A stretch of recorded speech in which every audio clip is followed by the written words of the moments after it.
नमस्कार, मैं हूँ डॉक्टर अन्नपूर्णा सिंह और ये है frequently asked previous year questions of environment for Haryana public service commission and Andhra Pradesh public service commission assistant environmental engineer aspirants part 2। मेरी तबीयत थोड़ी खराब है इसलिए आवाज उतनी जोरदार आज नहीं है।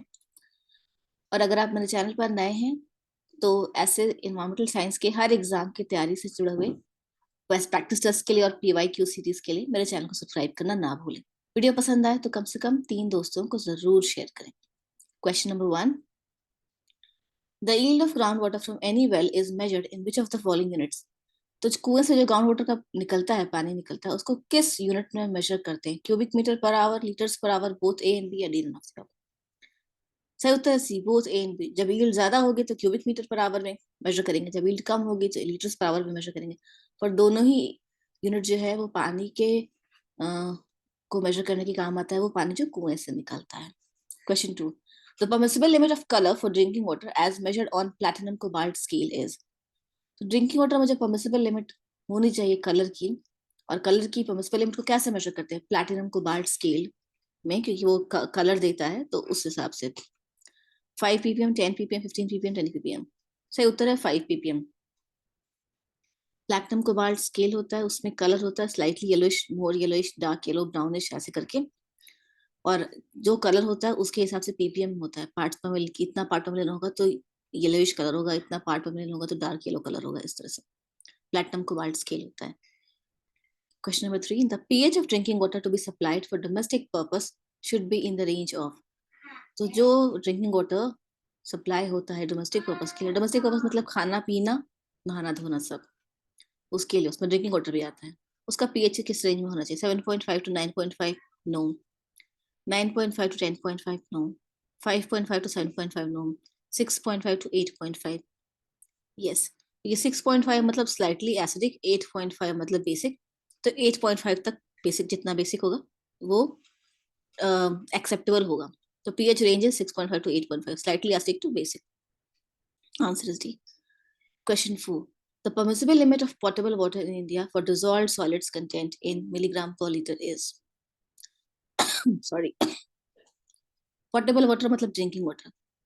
तो dissolved solid content जो होता है drinking water में या potable water में इंडिया में, उसकी permissible limit क्या है?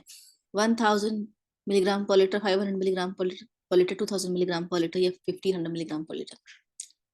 तो 500 मिलीग्राम पर लीटर, इससे ज्यादा डिजॉल्व सॉलिड्स ड्रिंकिंग वाटर में नहीं होना चाहिए। मिलीग्राम पर लीटर, ठीक है। मिलीग्राम पर लीटर कहीं पीपीएम का एक ही बात है। What is the minimum DO? DO means dissolved oxygen.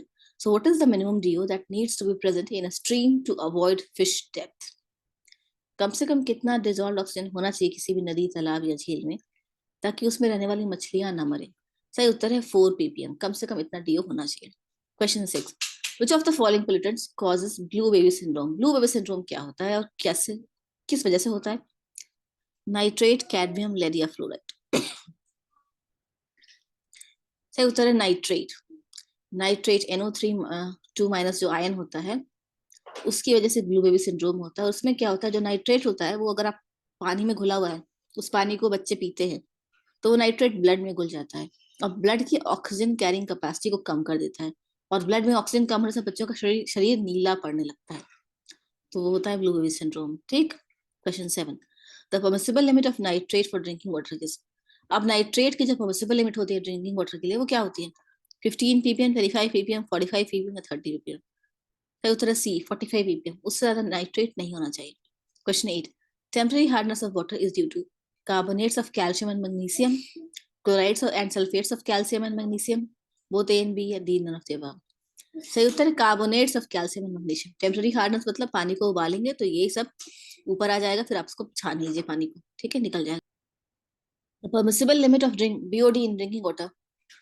The permissible limit of BOD in water to be supplied as drinking water is 0 ppm, 10 ppm, 20 ppm, 150 ppm. Biochemical oxygen demand मतलब presence of organic matter. जो drinking water के लिए पानी supply किया जा रहा है उसमें पीओडी 0 होना चाहिए। Answer is a. Question 10, eutrophication in water body is caused by A, discharge of toxicants in the water body, B, excessive discharge of nutrients in the water body, C, both A and B या D none of the above? सही उत्तर है बी, excessive discharge of nutrients in the water body. Excessive discharge मतलब nitrates और phosphates ज्यादा discharge करते हैं वाटर बॉडी में। न्यूट्रिएंट्स की वजह से एल्गल एल्गल ब्लूम होती है, फाइनली वो एल्गी मर जाती है और पॉन्ड का जो डीओ है, डिजॉल्व ऑक्सीजन है, वो कम हो जाता है। यही होता है eutrophication. The end product of eutrophication is a dead water body. आज के लिए इतना ही। सभी हरियाणा पब्लिक सर्विस कमीशन के थ्रू जैसे असिस्टेंट एनवायरमेंटल इंजीनियर के एस्पिरेंट्स हैं, उनको मेरा ऑल द बेस्ट। आपका एग्जाम कैसा गया, किस तरह के क्वेश्चंस आए, मुझे कमेंट्स में जरूर बताइएगा। जय हिंद, जय भारत, ऑल द बेस्ट।